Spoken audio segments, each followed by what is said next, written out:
Hello बच्चों, let's read this question.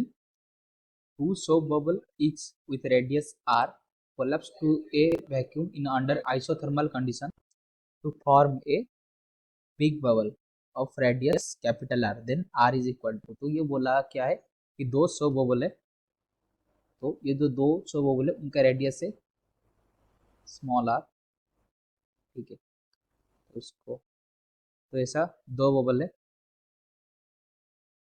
तो ये मिलकर क्या बनाता है, एक बड़ा सा बबल बनाता है जिसका रेडियस है कैपिटल आर।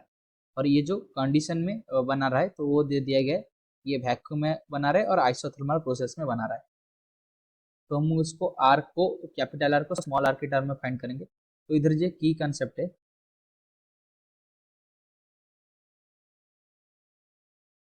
तो की कंसेप्ट क्या है कि जो सरफेस एनर्जी होता है, तो सरफेस एनर्जी का फॉर्मूला क्या है, तो सरफेस एनर्जी का फॉर्मूला ये है कि surface tension into surface area. तो सौ बबल के लिए दोनों सरफेस एरिया आएगा, एक अंदर के एक बाहर का। तो यह आ जाएगा 2 इंटू सरफेस एरिया क्या है 4 पाई आर स्क्वायर। आर क्या है उसका रेडियस है, तो ये उसका सरफेस एरिया हो गया। सौ बबल के लिए 2 मल्टीप्लाई की और टी क्या है सरफेस टेंशन, तो surface tension into surface area सौ बबल के लिए 2 मल्टीप्लाई होगा। तो ये हो गया सरफेस एनर्जी का फॉर्मूला। और दूसरा हमको जो की कंसेप्ट चाहिए वो एनर्जी कंजर्वेशन का। एनर्जी कंजर्वेशन क्या है, total energy of the system और हमेशा कांस्टेंट रहेगा। तो अगर इसी सिस्टम में बात करें तो ये एक वैक्यूम है और आइसोथर्मल प्रोसेस में, तो इधर क्या क्या एनर्जी होने के लिए चांस है। तो पहले तो एक एनर्जी रहेगा इंटरनल एनर्जी,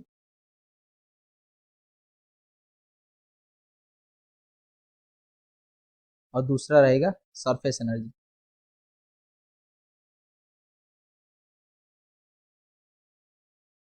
तो इधर दूसरा कोई एनर्जी का चांस नहीं है आना, क्योंकि ये वैक्यूम है और आइसोथर्मल प्रोसेस में है। तो आइसोथर्मल प्रोसेस को बाद में डिस्कस करेंगे। अब ये अगर वैक्यूम है तो ना कि कोई पोटेंशियल काइनेटिक एनर्जी कुछ भी नहीं आएगा, तो बस एक इंटरनल एनर्जी रहेगा, एक सरफेस एनर्जी रहेगा।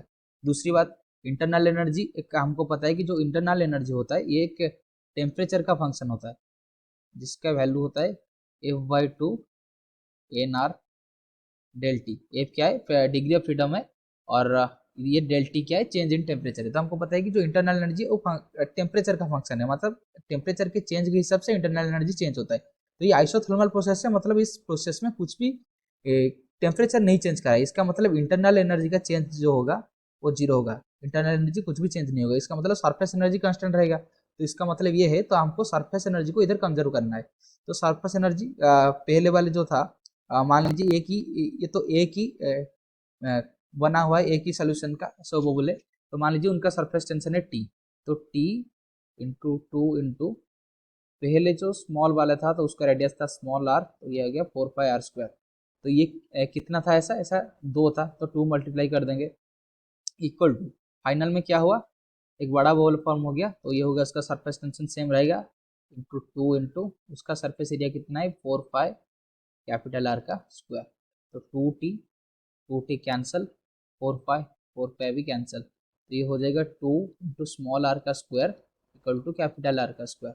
That implies capital R equal to 2 small R का स्क्वायर टू द पावर 1/2। तो ये हो जाएगा 2 to the power 1/2 into small are.